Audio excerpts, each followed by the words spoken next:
मुलाजम करते हैं तो एक शख्स आता है, एक काफिला वाला उस रास्ते से गुजरते हैं, काफिले वाले से गुजरना होता है, काफिले वाले जैसे गौसे आजम को देखते हैं, देख कर रुक जाते हैं और ये अर्ज करते हैं, ये अर्ज करते हैं, दुर्वेश फकीर क्या तुम जानते हो कि सीधा रास्ता कहाँ है, सीधा रास्ता जाना किधर है, कि हम लोगों को खुला जगह जाना है, खुला जगह जाने के लिए सीधा रास्ता हमें बता दीजिए ताकि हम लोग सीधे रास्ते पर चलकर अपनी मंजिल को तलाश करें, अपने मंजिल तक पहुंच जाए। तो हुजूर सैयदना गौसे आजम बताते हैं कि क्या तुम्हें सीधा रास्ता जाना है, क्या तुम्हें सीधा रास्ता मालूम करना है, तो सीधा रास्ता मालूम करने के लिए तुम्हें यहाँ बात ढूंढने की जरूरत नहीं है, तुम्हें सीधा रास्ता ही जाना है, तो तुम्हें दुनिया में सीधा रास्ता नहीं मिलेगी। अगर तुम्हें सीधा रास्ता ही देखना है तो तुम चाहे दुनिया में, चाहे तुम जंगलों में, चाहे तुम बयाबानों में, चाहे तुम दरिया के समंदरों में, चाहे तुम कहीं पर भी जाओ, तुम्हें सीधा रास्ता कहीं नहीं मिलने वाली है। लेकिन तुम्हें सीधा रास्ता मैं एक ऐसा मकाम बताऊंगा कि तुम्हें सीधा रास्ता भी दिखा देगा, मैं एक ऐसा मकाम बताऊंगा तुम्हें सीधा रास्ता भी बता देगा, मैं एक ऐसी जगह बताऊंगा तुम्हें सीधा रास्ता दिखा भी देगा। वो सीधा रास्ता क्या है, वो सीधा रास्ता क्या है, वो सीधा मंजिल क्या है, वो सीधी और वो सीधा रास्ता क्या है, तो बहुत ज्यादा फरमाते हैं वो सीधा रास्ता वो है, ये सीधा रास्ता अल्लाह तक पहुंचा दे, यानी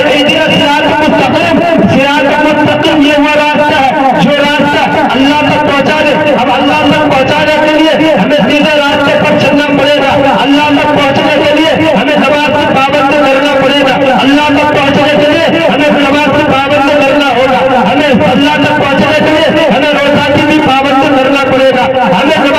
हमें अल्लाह तक पहुंचने के लिए हमें ज़कात भी देना होगा, हमें अल्लाह तक पहुंचने के लिए हमें बुराई से भी बचना होगा, हमें अल्लाह तक पहुंचने के लिए हमें हर चीज़ों से बचना होगा। हमें अल्लाह तक पहुंचने के लिए जितने भी दुनिया में बुराइयां हैं हर बुराई से तौबा करना पड़ेगा। तमाम आलिम इस्लाम से मुसलमानों सुनो और से सुनो और ये बयान लेकर जाना आज सरकार सैयदना वारिस पाक वो सैयदना गौसे आजम के महफिल मिलाद शरीफ में हम सभी हजरात बैठे हुए हैं और इस महफिल मिलाद शरीफ में बैठकर एक पैगाम लेकर जाना, और ये पैगाम ये है कि जब अल्लाह के रास्ते तक पहुंचाने के लिए हमें सीधा रास्ता देखने के लिए हमें अल्लाह तबारक व तआला कुरान के ताल्लुक से बता रहा है इहदिना सिरातल मुस्तकीम, सीधा रास्ता वो है जो अल्लाह तक पहुंचा दे, सीधा रास्ता वो है जो नबी तक पहुंचा दे, सीधा रास्ता वो है जो अल्लाह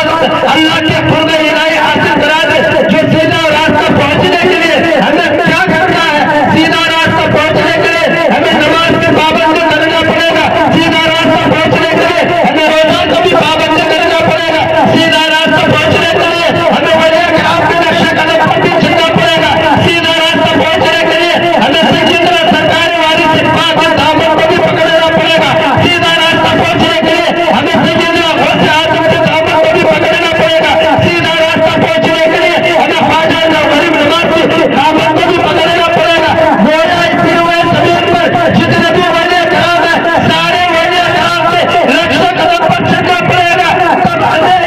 अल्लाह तबारक व तआला की कुर्ब इलाही हासिल हो सकती है, तब अल्लाह तबारक व तआला का इनाम मिलेगा। वो इनाम क्या मिलेगा, वो इनाम ये होगा, ऐ मेरे बंदो सुनो तुमने सीधे रास्तों को इख्तियार किया है, तुमने नेक रास्तों को चुना है, गोया सुन लो कि मैं तुम्हारा मकाम दुनिया में भी बुलंद करता हूँ और कल क़यामत के दिन भी बुलंद करता हूँ।